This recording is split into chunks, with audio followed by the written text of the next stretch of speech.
If anyone had ever told me a few years ago that we would ever read headlines like these in American newspapers, I would have called him crazy. Yet here we are, reading them. In the middle of the 20th century, in the United States of America, hundreds and hundreds of teenage boys and girls are becoming hopeless dope addicts every year. It's fantastic, it's unbelievable, and it's terrible, but it's true. But there's one sure thing. Nobody is going to stay an occasional user very long. This is one game nobody beats. If you use narcotics, before long you'll have the habit, about the hardest in the world to break. And the dope addicts say, you're hooked. Well, how does one become hooked? The simplest way to answer that is to talk to someone who has had the experience. This is the home of Mr. and Mrs. Walter Howard. They just got their teenage daughter back after a 6-month nightmare that even Edgar Allan Poe couldn't have improved on. Mrs. Howard agrees to let us talk to her daughter, Phyllis, when we explain that we could use her case to help others avoid the same mistakes.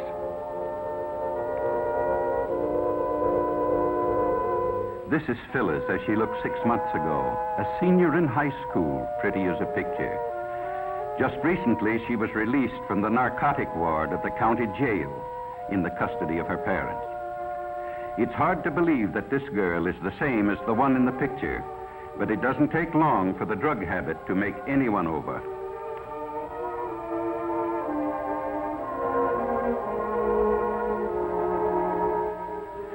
Phyllis wasn't anxious to talk about her experiences with dope, but she could see how her story might be used to help others, and she began to talk.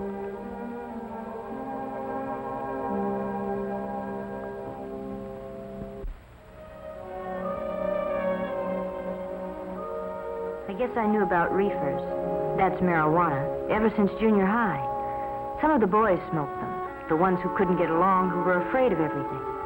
You know, the ones with no backbone.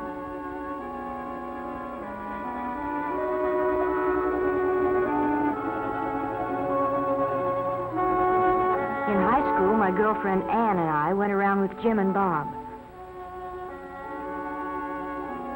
They both smoked pot.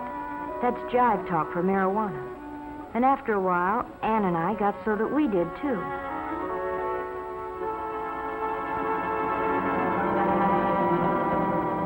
It's funny what it does to you.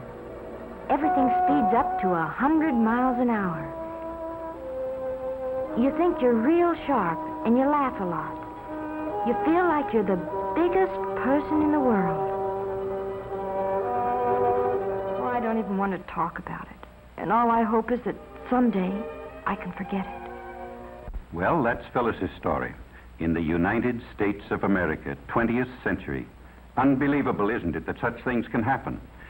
Phyllis's case is typical. Most teenagers start off with marijuana. Then they decide to see if heroin has any kick. It does. Sometimes it only takes a few days to find out they can't leave it alone. In order to get money to buy it, they turn to crime. And that's the story. There are practically no happy endings when you fool with drugs. Doctors say restoring an addict to normal life is about the toughest thing in medicine. Well, what's the answer? Enforcement? Yes, that's one of them, certainly. In the Far East a few years back, they were lining up dope peddlers and shooting them in the back of the head. But it didn't stop addiction. It just made it harder for victims to get the stuff. No, the answer is a simple one. Just use your head. Leave narcotics absolutely alone.